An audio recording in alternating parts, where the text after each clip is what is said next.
Hello, fellow travelers from a very rainy Houston, Texas. I'm stopping by the American Express Centurion Lounge to grab a bite to eat and a drink before my flight to El Paso. I'll share my thoughts on whether it's worth the detour. Let's go. I was lucky enough to connect in Houston when one of those famous summer thunderstorms wreaked havoc on airport operations. I checked out of the attached airport Marriott and made my way down to the underground subway that connects all terminals outside of security. Fun fact, this people mover was designed by Disney and is one of the few that exist outside of Walt Disney World. After an uneventful trip through TSA, I realized the lounge was clear across the airport. I could have taken the Skyway, but hey, I needed the steps. I walked past the United Club, which, like many others, tends to get overcrowded. Later in the afternoon, it would be closed to day pass holders. The airport is undergoing a significant expansion with the addition of a new international terminal as well as a renovation of an existing terminal. It's going to look great when completed. Soon enough, I saw signs directing me to the Centurion Lounge. The elevators were somewhat hidden next to the duty-free.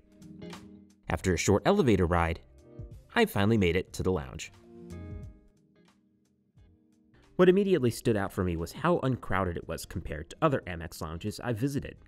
Having been to Denver and Dallas with lines waiting to be checked in, this was a pleasant surprise. There's ample room for seating across multiple areas. Some offer more privacy while others are more communal. Other amenities around the lounge include this phone room, a family room, as well as showers. And if you're a holder of the Centurion card, your own reserved area. Amex collaborated with Calm to offer this meditation room with complimentary amenities to help you focus on relaxation. Here is one of the rooms. Of course, I waited until it was empty as to not disturb anyone.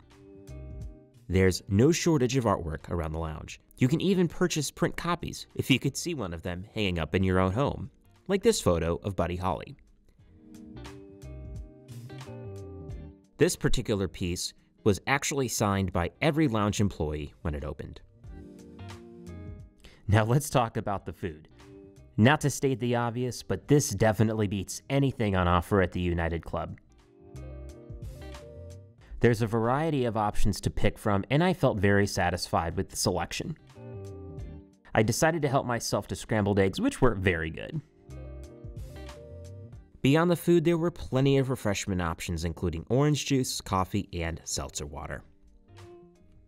Now, Amex didn't fall short at the bar either, partnering with one of the nation's top mixologists, Jim Meehan, to create an extensive cocktail menu, along with wine expert Anthony Giglio to offer his hand-picked wines.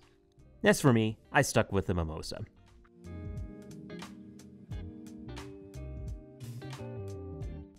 Now, you must present one of these cards, a same-day boarding pass, and a physical government-issued ID for lounge access. And for Delta SkyMiles Reserve card members, you're only eligible to visit the Centurion Lounge when flying on a same-day Delta-marketed or Delta-operated flight. Passengers holding standby tickets and non-revenue standby passengers are not eligible to use the lounge unless they have received a boarding pass showing a confirmed seat or a zone assignment. Now, what are my final thoughts? Overall, I think this is a great lounge. Unlike the other lounge in Texas, up I-45 in Dallas, there's no spa, and since it's on a lower level, frankly, the views aren't that great.